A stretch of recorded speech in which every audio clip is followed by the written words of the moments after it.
Alrighty, welcome back everyone. So we are still in this countdown phase for the Global Dokkan campaign, but that still does not mean that we can't get some pretty cool items in the meantime, including these gems right here. So these, as you probably have seen already, are special memorial stones for the Global Dokkan campaign. Today, we'll be talking about everything that you need to know when it comes to this item right here, because this is a fully free-to-play resource that everyone can and should take advantage of. So today, we'll talk about a variety of things. Where can you get these stones? How many can you have in total? What can you use them on? And other things like that. Hopefully you guys will enjoy the video. If you do, show your support, drop a like down below, subscribe to the channel, comment down below your thoughts. But with that all being said, let's go ahead and get straight into it.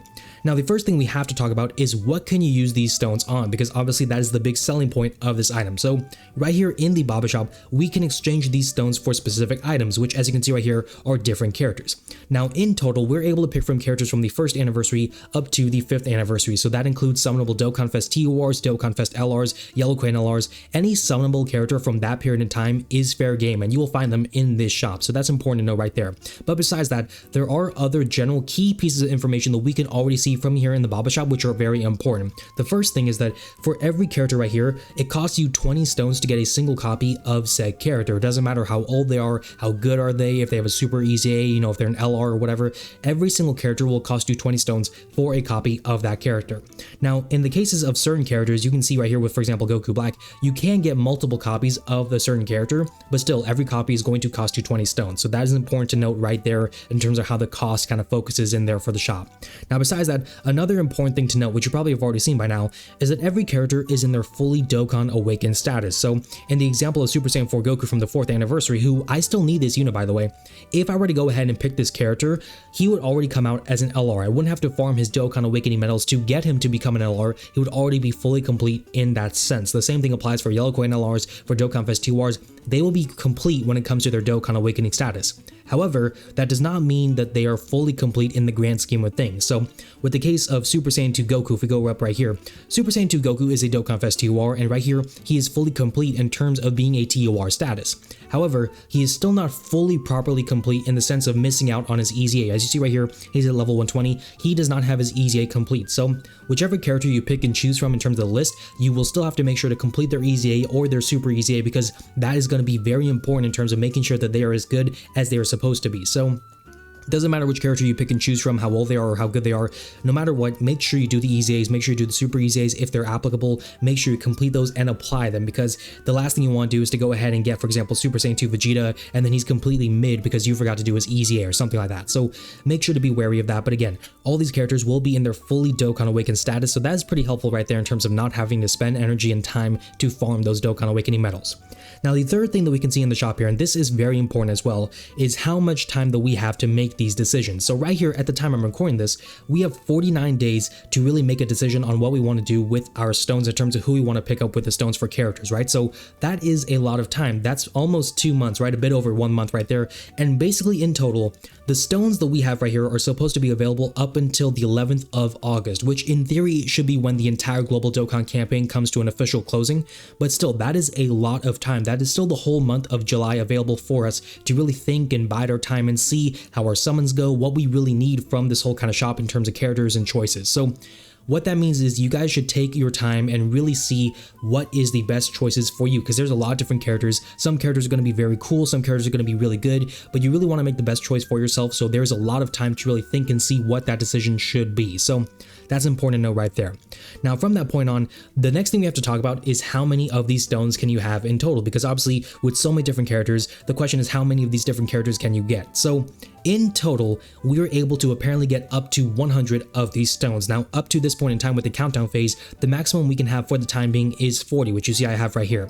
Now, the remaining 60 should be available to us over time as we go through the official Global Dokkan campaign. Probably is going to have like a part 1 and part 2. When that is going to be happening, you know, we'll have the remaining kind of stones be given to us, but still, for the time being, we can only get up to 40. In total, we should be able to get up to 100. With the 100 stones, based off the cost and everything we can see right here, we should be able to get up to 5 copies of characters. Now, whether that's multiple copies of the same character or 5 different characters altogether, that's dealer's choice. You know, it's whatever you guys want in terms of what benefits you. However, you know, still 100 stones, that means 5 copies. That can be very beneficial in terms of broadening your roster, making certain characters really powerful, you know, anticipating what could be coming in the future, all those sorts of different kind of opportunities. So that is a very important thing to note, and obviously is something that you definitely should not miss out on because it is such a great thing to have in your arsenal as a tool. So very important stuff right there. Now, moving on from that, obviously we talked about what can you use the stones on, you know, how many can you have. The most important thing from that point on is where can you get these stones, because all this information is well and good, but if you don't know where to get the stones, then you can't get them, and then by that point on, they'll be useless to you. So when it comes to these 40 right here, and in general with the stones, right, you can get them from the login as well as the missions. So the first 10 that we got here, everyone should have already acquired them, whether or not you noticed it, from the login bonuses. So we got that already, but the remaining 30, which made this a total of 40 right now, came from the countdown missions. So to show you guys, because I already completed it, let's go ahead and transition to my Dokkan info on my laptop here. So we'll go ahead and look at that. So right here, these are the missions for the, you know, special memorial stone for the global Dokkan campaign. Right here, these are all the missions for the remaining 30 stones that we have in total to add up to the 40 for the time being. So all the missions right here are pretty simple and very straightforward. So basically, they focus on dealing a certain amount of damage or more, and they keep on increasing for all the different kind of stones. The maximum right here is to basically deal a total of, let's just round up here, 78 million damage to enemies.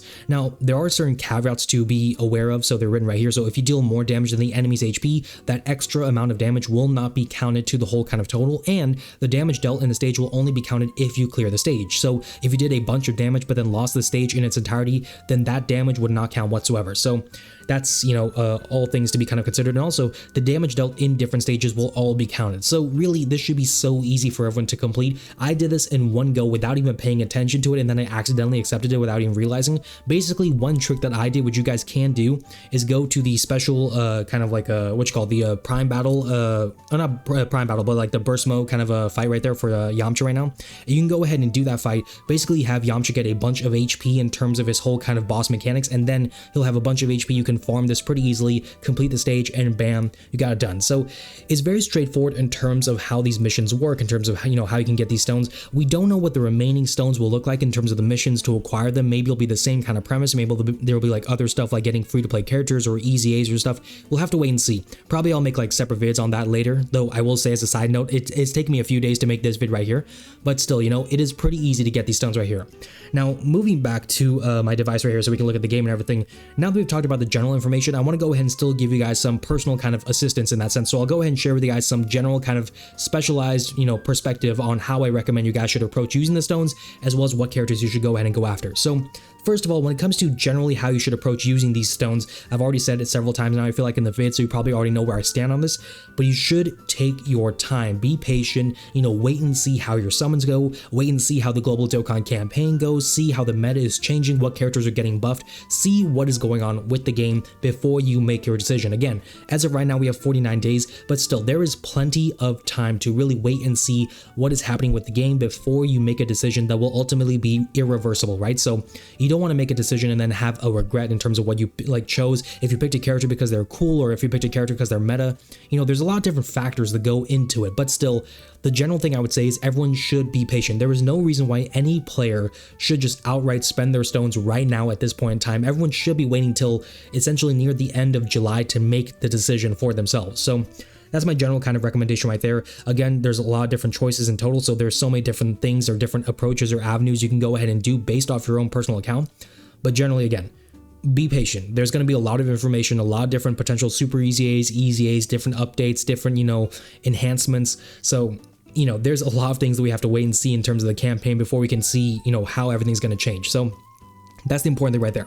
Now, from that point on, talking about the characters that you want to go ahead and consider going after, really, you know, I could probably make a separate vid on that specific topic alone, because there's so many different characters with different values and different things that can benefit you. Really, it's a case-by-case basis, and even then, there's so many different characters, so there's all sorts of different answers that could be technically considered correct.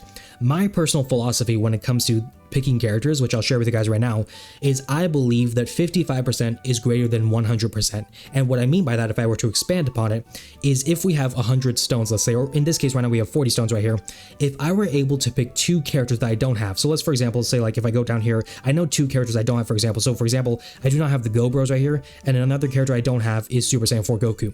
Now, if I were to have a choice in the matter in terms of how I'd approach it, I would go ahead and prioritize getting multiple different characters, and more specifically the first copy of these different characters as opposed to getting dupes of the same character over and over to make them better. Now, the reason why I personally believe that's the best way to go about this is because the more characters you have in a game like this, that means there's more characters for categorical diversifiability and stuff. You can use different characters in different missions and different teams. Obviously, you never know which characters are going to get buffed, so that will give you a lot more in terms of wiggle room to make the best decisions and to be prepared for whatever upgrades may happen in different metas and everything. So I believe in that respect, the best general approach is to prioritize getting a bunch of different characters that you do not have. However, beyond that, there is a lot that goes into it. Maybe you want a character who is an LR so you can get like certain, bonuses and everything, or maybe just don't have certain characters so you want to get them because they're cool. Like for example, Super Saiyan 4 Goku, I think he's so sick, but I don't have this character. Maybe I could go ahead and go after him.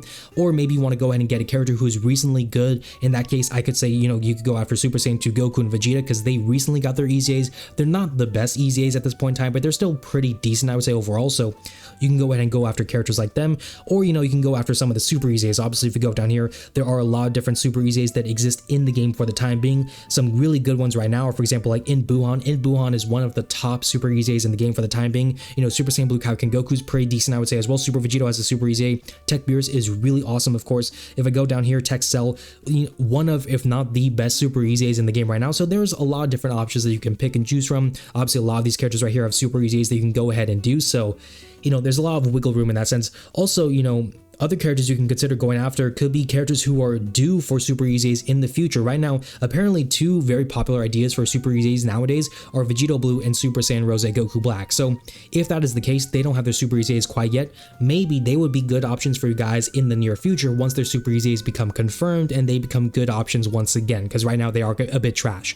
But there's a lot of different things to consider, a lot of different factors to consider. Honestly, if you guys want more specific insight on what characters you should consider going after, by all means comment down below your situation or your account or whatever, what you're looking for. I'll try to help you guys out, of course, but there's just so many different character choices. Honestly, like, you can tell right now, just in terms of how I'm describing it, it is a bit difficult to really give a concrete answer in terms of the characters that you should go after. For super EZAs, I will go ahead and say, for super EZAs specifically, the current super EZAs who are really good to go after, I've said them already, In Buhan is one of them for sure. Tech Beerus, I would say, is really good. He's not the best super EZA, but he can still provide a lot of good value, especially in certain specific teams that you maybe need a good slot one for, like movie bosses. So that's important right there. Tech Cell, he's fantastic, I would say, overall. Super Gogeta, not a lot of people like Super Gogeta in terms of how he ended up becoming with the super EZA, but I still think he's really awesome, really fun, especially in some really good teams. So he's a blast for me. There's a lot of different options like that. Super Saiyan Blue Kaioken Goku's pretty fun as well. So those are some super EZAs that I would recommend. Obviously, there's a lot of other super EZAs that you could go after as well, but still, those are some options right there. For EZAs, again, I would probably go up to the top of the list here and probably prioritize some of the more recent units to get buffs. Namely, if I go all the way up here, man, this is a really long length right here, probably prioritize these two right here. So Super Saiyan 2 Goku, Super Saiyan 2 Vegeta, pretty decent units with their EZAs. Again, they're not the best, but they're still really darn good. So I would probably prioritize them in that respect. But yeah, there's a lot of different options. Obviously, if you go down here to like the Yellow Coin LRs, for example, Super Saiyan 2 Gohan has a super EZA, which is pretty decent, so you could go after that. But yeah, there's a lot of different kind of options right there. Anyways, let me know in the comments down below. Again, what do you guys plan to do with your stones? If you guys have any questions, again, comment down below, that sort of stuff too. I'll try to help you guys out. If you guys enjoyed the vid, because we'll be wrapping up right here. If you enjoyed the vid, again, show your support, drop a like down below, subscribe to the channel, share the video, of course. Thank you all so much for watching. Take care, stay blessed, and I will see you all in the next one.